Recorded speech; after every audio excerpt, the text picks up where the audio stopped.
That's done, And that's Dache. and we're rolling bones. We're here with another Talko Tuesday.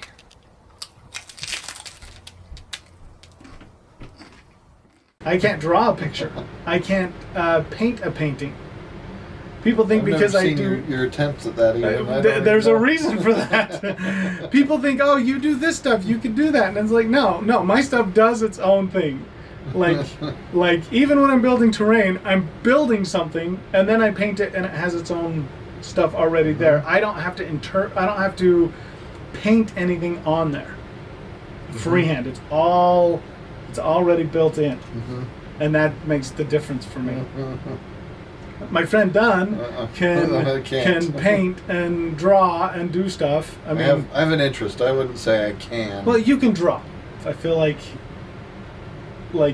our friends, almost everybody can draw, except for me.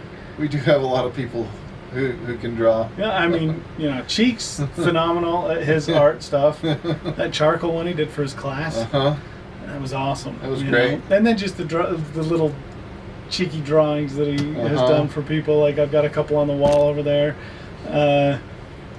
from his bachelor party that he auctioned off his stuff. And then, just everybody seems like, I don't know who can't draw other than me out of our. They can all draw faces better than I can. I've never learned how to draw a face proper. Never tried. I can't draw a straight line with a ruler. So I know that's not true because I've seen you do it with a blade. What's more permanent than a blade? A blade is easy. This is a weird thing for me, but a blade is easier to work with than a pencil. That's all right. That's your art, man. That's good. That's really good. There's a channel that I watch a little bit. He's from here in Utah, I think, but his channel is Platypus Scotsman. And I like his stuff. And one of the things that he says at the end of a lot of his videos, or during a lot of his videos, I don't know if he does it in all of them or anything, but enough that I've heard it is, and now I'm going to butcher it, sorry for anybody who knows it, but he says something to the effect of, like my mama always said, like my mother always said, anybody can do art. And I look at building terrain and painting models and stuff as a thing for that, because art has never been my thing. I took one art class in school, and it was in 6th grade, and that's the only time I remember taking art, because I did band and choir and jewelry. I guess jewelry was an art class, but it was more like this type of thing, and that's what filled all of my art credits for high school. So I didn't have to do any traditional art.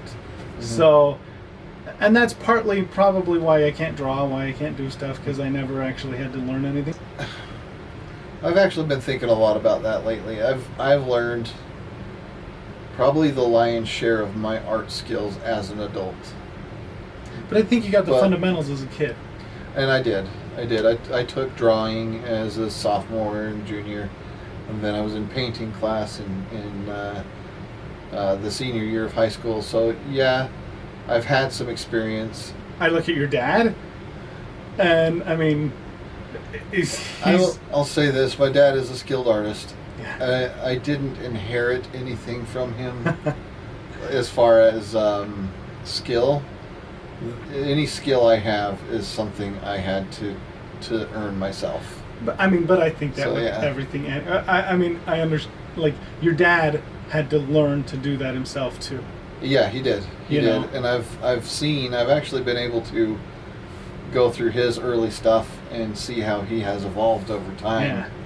And I've noticed the same kind of progression in me. In fact, he gave me years ago this printout of a rose that he had drawn, and he taught me how to shade it. And I went through, and over a week's time I shaded probably, I don't know, maybe 10 roses, like Space Marine Squad. And the last rose I did with colored pencils instead of with black and white. And you could see, again, a marked improvement. Every single rose I did, there was more contrast, and then there was better shading, and then there are hard shadows that are thrown versus softer curved shadows, or curved surfaces where the lighting graduates. And I was you could see an improvement on every single rose. And the final rose with color was extra impressive because all of a sudden it went from this black and white to this color, and you could see the shading in the color itself. If any of you are ever interested in seeing how your skill improves, it's really hard to see it, from one piece to another unless you're repeating the same thing over and over again. So this works great if you're going to be a Space Marine player. Take a squad of Space Marines, okay, and have an idea of what you want to do with those Space Marines. Okay, I want to try some non-metallic metal on these Space Marines. Paint your first one. Don't do a batch. Do not do a batch for this. Paint your first one, and then paint the next one, and every one, and keep them in order. Like, get a marker, whatever it takes. Mark the bottom of the base so you know which one got done first, second, third, fourth, all the way up to 10. You will see a marked improvement over those 10 models. This could be your squad that you could show to people. Hey, look, this is how I learned to do this technique that I'm interested in, and I learned on this squad. And the squad's going to look a little weird if you put them on the table, because the first one's going to look, he's going to look all Cronenberg, while the last one is, battle ready. He is gifted by Gilliman to the Ultramarines, But there they are. It would be something I think you should be proud of, and you should never ever go back.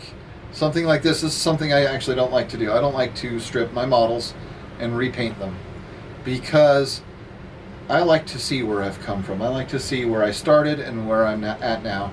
And progression as an artist is a fun thing to experience for me, because it shows the work I've put into it, and the techniques I've learned. Techniques, you guys, for me, one of the funnest things when it comes to painting. And they make all the difference. Yeah. The technique, learning different techniques makes all the difference in your painting. Yes. With art stuff, there's an interesting contradiction with some things in art, as far as sometimes the tools and the stuff that you're using, like the quality of it, makes a difference, and other times it doesn't. Mm-hmm. For me, that goes from like painting models. When I first started painting Warhammer stuff and other models like that, I used the apple barrel and that kind of craft paint and stuff like that. Mm-hmm. And I knew my stuff wasn't that great, but I didn't know anything. And then I remember the first time I used a Citadel paint, a Games Workshop paint. Holy cow! Mm-hmm. It blew my mind on that. And that's why I use Games Workshop paints. I'm not a believer in Games Workshop paint. The Citadel paints are better than Vallejo, or Vallejo's better. That they'll be what they are, and you use what you want. Mm-hmm. And I mean, someone could come in and actually show me why one's better than the other, and that would be fine. But and I mean, they're going to be right. They're probably going to be right, whatever. But mine is, I use the Games Workshop stuff because it's what I have. I don't want to go out and start a whole new thing. I know how to make it work. And but there was Uncle Adam did a series where he talked to professional painters, mm-hmm. painters that are, that do Golden Demon winners and stuff like that. Sam Lands, a couple other people. And he talked to them about their brushes that they use. And it was an interesting set, because these are professional painters, amazing painters. They are. And they, win awards. And you had some that said, I need my Winsor Newton paintbrush, mm-hmm. and it has to be that's the one, right? That's one that they make really good art supplies. I've got Winsor Newton medium to make glazes with, and it's great stuff. So high quality. So people say, and I don't know if that's the brand that they said, but people said, they need their top quality, top notch brush, and others said, I buy the cheapest brushes I can, and I'm going to destroy them. And that's where I am with my brushes. And I know the difference between when I have a brush that's good versus a brush that's bad, in the fact that if I buy a cheap brush, sometimes it will start to flay no matter what I do, after its first use. Uh-huh. And a quality brush, if even if it's not maintained, will stay together longer. But if you maintain it and take care of it, it will last a little bit longer. But I'm not that good with my brushes anyway, and I destroy them, so I go with the relatively cheap ones just to... So, that brings up a good question, though, that I think some of you might have. What makes a good brush for you? Like, what qualities, what properties in a brush do you look for when you want to... Like, your favorite brush you've ever had, what was it like? Or is it like? Maybe you still have it. So, for me... I need a brush that keeps its shape. Uh-huh. But cheap brushes will do that to an extent. They can. So that I can have control with it. And I found that, because I used to think I needed super fine, brushes that were like, the 000, the whatever, however they're sized, like the OT3 or the, whatever. But I don't need those. If I have a brush that will keep its shape and go down to a point, then I can use it for other things. But it also depends on what I'm doing. Yes. And so it's a hard question to answer. For me, typically what it is, I want as big of a reservoir in that paintbrush as I can get. That's why those OT3, like those smaller brushes, aren't good for me. Yes. Because they dry out by the time I get it to especially here we have a dry climate. Yeah. It's going to dry up really fast. So a big reservoir helps, but fine tip, because more control the better. Absolutely. And it depends on what you're going to do. I, for instance, will use nothing other than a makeup brush for applying, like, as big as I can get when it comes to putting dry brush on terrain. Yeah. I'm still learning to master the makeup brush thing on my dry brushing. Yeah. Dry brushing is the thing that I need to work on and get better at, because for me, dry brushing is amazing. It does, it's that and a wash are probably the two biggest things to make your model, give your model the detail. If the model is molded well, if it's a well crafted model, then dry brushing and washing are the two most important things. I am struggling with making my dry brushes light enough, like getting enough paint off of it to do a good dry brush. It's almost always a little heavier than I want, or it's non-existent. Finding that medium is hard for me right now, and it's something that I'm trying to work on. So the last piece I did was that little stone manger. Again, so I was really happy with this piece because I took Dache's advice and I'd forgotten how to do terrain. When you're doing dry brush on rock, for instance, you want to do several graduations of dry brushing to really bring that highlight out. So I started actually with so I did the base color, did a wash, which darkens it down always. Yep, darkened it down, and I wanted that. Then I took the original base coat color, and that's where I started with my dry brushing. And of course I started too dark. I think that might be a common mistake that people make. And so I started too dark with my dry brush, but it was fine because the color was so similar to the rest of the model. It didn't ruin anything. It worked out fine. And when I finally got to my lightest color, I had confidence and some ability to do what I was trying to accomplish, and it turned out really well. So it's important to learn, and this goes right back to that concept I was talking about of seeing your progression. Sometimes you'll find that progression happening right there on the same model you're working on. It does and other times you don't realize your progression again, and that's why you do the 10 model type thing, because you see that progression right there. But sometimes you don't know you're making progress. And it's hard without some kind of measure, and that's why I recommended doing it on one squad. I've been on Facebook and I've been seeing these models from I think it's Chimera is the company, and these are, I think, 75 millimeter scale busts and models. Beautifully crafted models. A lot of money. I think I might end up buying one or two in the future here just so I can paint them up. But that's when your paint scheme's going to matter a little bit more, and especially since you're not going to play with those pieces. Like with those bigger scale ones, there is, in my mind, and I don't know for sure, but there's a small stuff is super hard to paint. So 15 millimeter stuff and things like that, like old Warhammer Epic, and stuff like that. The small stuff, impossible to do. If I were to try and paint my own stuff, it just wouldn't.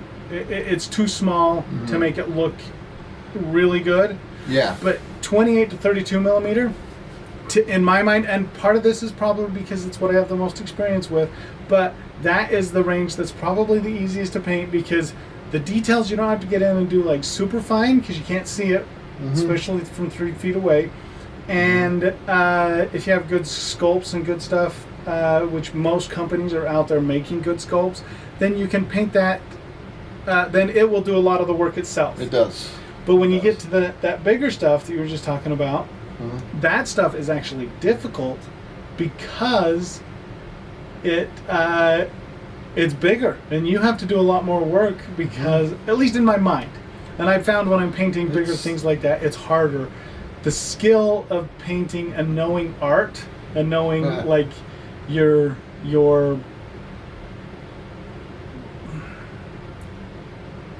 just how to do how to make things happen. It becomes more of a skill, whereas for me, painting my little soldiers in 25 to 32 millimeter is paint by number and learn a few things. A wash, there's a reason that they say wash and shades are liquid talent, because they make a huge difference. And they fix a lot of stuff, and it doesn't matter. Like I've learned painting eyes, there's no reason for me to paint eyes, and I can't paint eyes. Like, it just doesn't work on a 28 to 32 millimeter model for the most part, unless it's big eyes.